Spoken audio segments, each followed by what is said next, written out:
A Jordânia enviou alimentos e material de ajuda para os moradores de Gaza. A entrega foi feita por meio de aviões. Uma ajuda que chega do céu. A Jordânia realizou lançamentos aéreos de material e alimentos para moradores da faixa de Gaza. O exército jordaniano afirmou em um comunicado que realizou 4 lançamentos aéreos por ordem do rei Abdullah II. Foram usadas 4 aeronaves C-130, incluindo uma das Forças Armadas Francesas na ação. Os lançamentos aconteceram ao longo da costa da faixa de Gaza, de norte a sul. Segundo o Exército, são materiais de socorro e alimentares, incluindo refeições prontas e de elevado valor nutricional. A Jordânia realizou 16 operações de lançamento de ajuda humanitária e médica, principalmente para um hospital de campanha jordaniano no norte da faixa, desde o início da guerra entre Israel e Hamas, em 7 de outubro. A ONU calcula que cerca de 80% dos 2.400.000 habitantes de Gaza se tornaram deslocados de guerra. O escritório da ONU para a Coordenação de Assuntos Humanitários alertou no sábado para o risco de fome em massa no território. A organização também afirmou que uma ofensiva militar israelense em Rafah, no sul de Gaza, seria o equivalente a uma sentença de morte para os programas de ajuda humanitária no território palestino.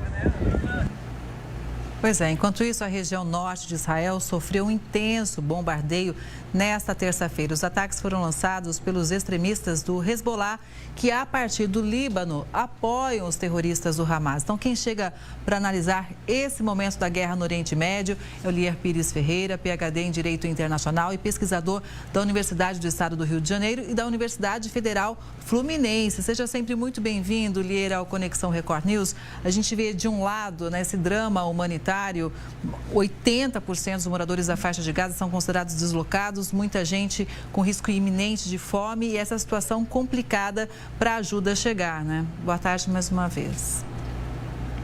Kelly, muito boa tarde àqueles que nos ouvem nesse momento. Uma situação difícil, uma situação aguda, né? Uma situação que nós já vimos antecipado aqui em outros comentários que fizemos no Conexão Record News, de que o prolongamento desta guerra tenderia a agravar a situação humanitária em Gaza, que já era muito difícil, que é importante que se diga, mesmo antes da guerra. Então, assim, nós vimos, né, um deslocamento populacional do norte para o sul. Agora nós estamos encontrando um encurralamento, né, de uma população superior a 2 milhões de pessoas, né, no sul da faixa de Gaza, principalmente na cidade de Rafah. Então, assim, é uma situação bastante tensa, bastante difícil, bastante sofrida, e essa ajuda humanitária mandada pela Jordânia, com o apoio da França, uma das grandes potências europeias, e que tem, historicamente, uma presença importante também na política do Oriente Médio, ela é muito positiva. O dado não positivo nesse momento são 2, basicamente. Primeiro, esse ataque, né, que você sinalizou muito bem durante a reportagem, do Hezbollah na área norte, né, do território de Israel. Ou seja, nós estamos ali vivendo mais uma vez um agravamento de um conflito, um agravamento de uma tensão, né, uma tensão militar que vai envolvendo um país estrangeiro, porque o Hezbollah fica sediado no Líbano, embora tenha, nós saibamos, né, um apoio do Irã. E a outra notícia muito ruim nesse contexto é que o ministro das Finanças israelense, né, o Bezalel Smotrich, prometeu continuar a expandir os assentamentos israelenses na Cisjordânia, ou seja, naquela parte da Jordânia, né, que está ocupada historicamente, ou que vem sendo ocupada historicamente por colonos israelenses.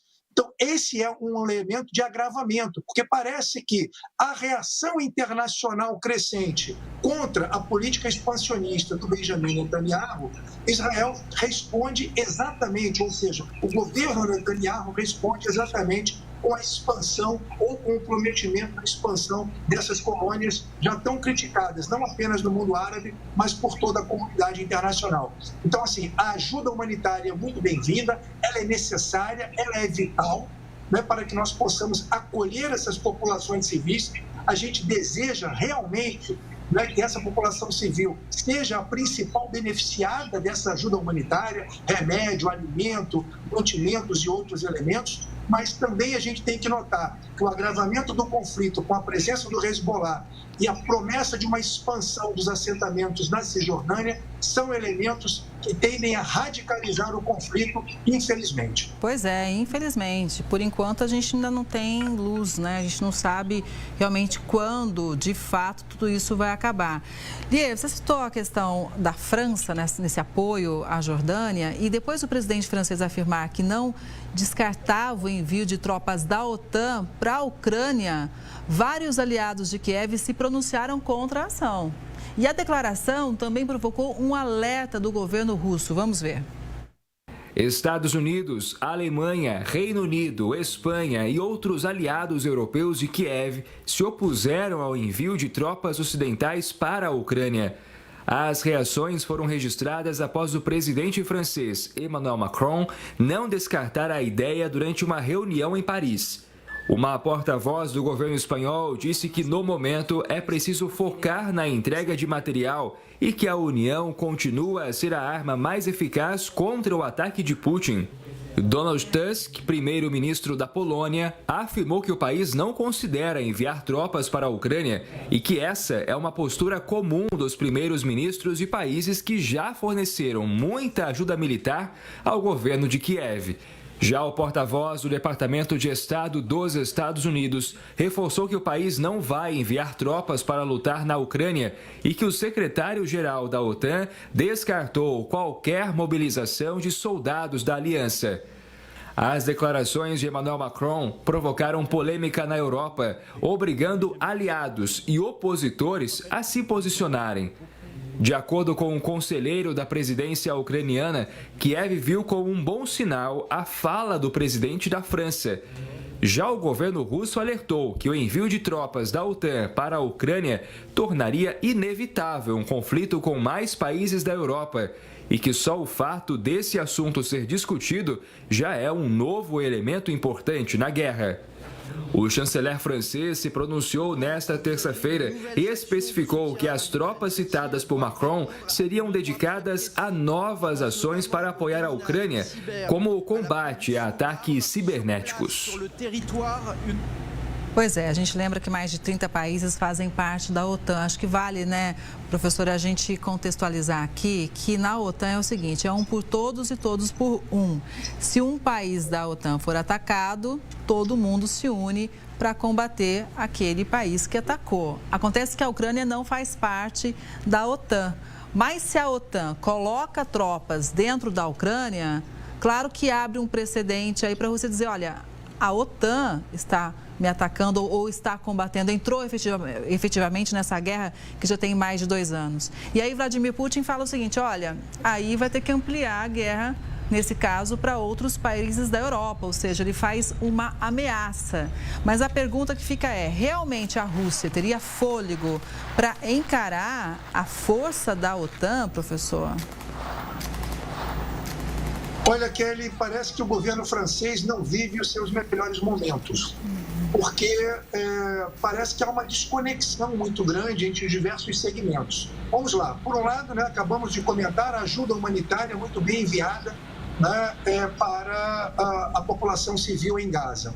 Por outro lado, ontem, né, durante a cúpula do G20, na reunião que ocorreu em São Paulo, o ministro da Economia francês, que é o Bruno Le Maire, declarou assim explicitamente, né, que o sistema internacional não possui nenhuma base legal, né, para que ativos russos que estão congelados, né, ativos do Estado russo e ativos de cidadãos russos que estão congelados, né, em bancos e instituições financeiras de nível global, possam ser sequestrados e encaminhados para a Ucrânia para auxiliar nos esforços de guerra deste país contra a invasão, né, promovida pela Rússia. Então, por um lado, a gente tem uma declaração de uma personagem do primeiro escalão do governo francês que, de alguma forma, alivia, né, algumas das pressões que estão se impondo sobre a Rússia nesse momento. Por um outro lado, a gente tem o presidente da França não descartando a ideia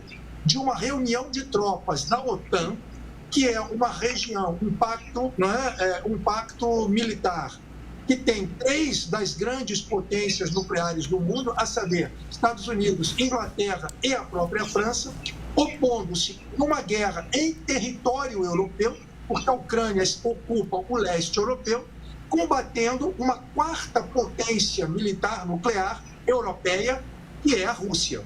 Então, assim, é óbvio que se houver uma mobilização de tropas da OTAN para lutar no teatro de guerra ucraniano contra as forças russas, nós estaremos à beira de uma hecatombe nuclear, porque estamos falando de um confronto direto que jamais existiu na história da humanidade entre potências nucleares, lutando no teatro de guerra. Então, Kelly, mais do que saber se a Rússia teria condições bélicas e principalmente logísticas e econômicas para dar sustentabilidade a um conflito dessa natureza, é entender a natureza do conflito, ou seja, estamos falando de um conflito direto entre potências nucleares, algo, repito, inédito na história da humanidade. O único conflito nuclear que tivemos foram as bombas que os Estados Unidos projetaram ao final da Segunda Guerra contra Hiroshima e Nagasaki no Japão. Até então, desde lá, nunca mais armas nucleares foram utilizadas no teatro de guerra e muito menos potências nucleares bateram-se entre si. Tanto que nós tivemos, entre o final da Segunda Guerra Mundial e a debacle da antiga União Soviética, ou seja, a derrocada da antiga União Soviética, no início dos anos 90, uma guerra fria, ou seja, uma tensão entre as grandes potências, os Estados Unidos e a antiga União Soviética, aí sem um conflito direto entre eles. Me parece que o presidente Macron, na linha de besteiras presidenciais, dessa vez exorbitou no seu direito de falar bobagens para o grande público, lembrando que, neste caso, as consequências podem ser dramáticas para toda a humanidade. Vamos falar então agora de outro presidente dos Estados Unidos dessa vez. Joe Biden pediu que o Congresso americano chegue a um acordo para liberar um novo pacote bilionário de ajuda para a Ucrânia. Biden se reuniu com parlamentares do alto escalão na Casa Branca, dentre eles o presidente da Câmara dos Representantes, o republicano Mike Johnson, que se opõe a novos aportes financeiros para Kiev. Os republicanos condicionam a aprovação da nova rodada de auxílio no valor de 60 bilhões de dólares, ou seja, cerca de 300 bilhões de reais, à adoção de medidas mais duras para combater a migração irregular na fronteira com o México. Será que realmente o Biden vai conseguir? Esse é um ano sensível, ano de eleições presidenciais nos Estados Unidos. Será que ele vai conseguir manter essa ajuda para a Ucrânia, hein? Olha, Kelly, está cada vez mais difícil, né, justificar para o contribuinte norte-americano a utilização de recursos públicos para financiar uma guerra que, do ponto de vista fático, tem pouco ou nada a ver com o cotidiano do cidadão. E aí estamos falando do cidadão eleitor e contribuinte. Contribuinte, mais uma vez, porque os recursos públicos, em última análise, saem dos seus bolsos, né, a partir de taxas, impostos e tributos. E eleitor, porque nós teremos aí as eleições, né, já estamos vivendo as primárias nas eleições e a situação, né, do Biden já está bastante delicada. Nós acompanhamos, por exemplo, né, na última primária democrata em Michigan, que é um daqueles estados pêndulos, né, que tem um papel muito importante do ponto de vista da decisão eleitoral, né, nos Estados Unidos, tanto que em 2020, nas primárias, né, o Biden venceu em Michigan e também venceu as eleições, da mesma forma que em 2016, o Trump venceu em Michigan e venceu as eleições. Em Michigan, ficou muito claro, né, que a população está descontente com o apoio norte-americano, tanto à política do israelense, né, comandada por Benjamin Netanyahu, como também a cessão, digamos assim, de verbas a fundo perdido para a resistência ucraniana. Sim. E nós sabemos que sem os recursos que vêm do Ocidente, a Ucrânia não tem como enfrentar ou continuar enfrentando a Rússia. Então, é uma situação bastante delicada. Muito complicado. O eleitor contribuinte, o cidadão americano, cada vez menos deseja ver os seus recursos colocados num lugar que pouco lhe diz respeito, ao por outro lado, o governo sabe que se ele não dobrar a aposta em relação à necessidade de enviar recursos, né, para a Ucrânia, Putin, a Rússia, vai vencer inevitavelmente esse conflito. Pois é. A Casa Branca está numa situação bastante delicada e eu realmente não sei como o Biden vai sair dessa saia justa na qual ele mesmo se colocou. Bom, vamos seguir acompanhando e de perto. Lier, sempre é bom contar com a sua análise aqui no Conexão, viu? Uma boa tarde para você e até a próxima. Kelly, muito obrigado a você mais uma vez pela oportunidade e um grande abraço a todos que nos escutaram nessa tarde. Obrigada mais uma vez.